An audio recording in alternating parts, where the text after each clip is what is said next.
If you're using the Pseudo Effect Installer on a Windows computer, there's a chance that you're getting a permissions error every time you open up the Pseudo Effect Installer. Now what this means is that you have UAC turned on, and the Pseudo Effect Installer doesn't have the privileges that it needs in order to install pseudo effects onto your system. Now there's a couple ways to work around this. The easiest way is to simply right-click and choose to run as administrator. Now when you do this, a warning is going to pop up asking you if you trust this software. And if you click yes, then the Pseudo Effect Installer is going to open up properly and you'll be able to install pseudo effects. Now the downside to running it this way is that you won't be able to drag and drop files into the Pseudo Effect Installer.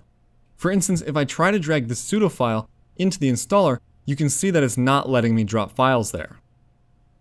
Now you can still bring pseudo effects into the installer either by going to File, Open, or by clicking on the icon right here.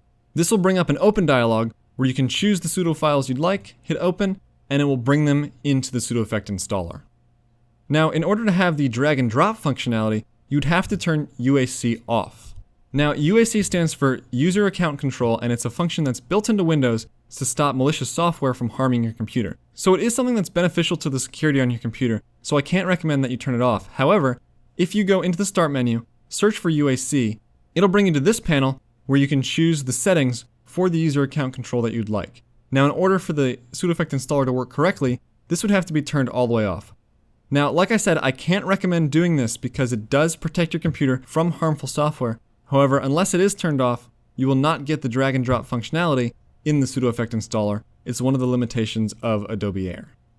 But other than being able to drag and drop files, everything else works perfectly fine by just right-clicking and running as administrator.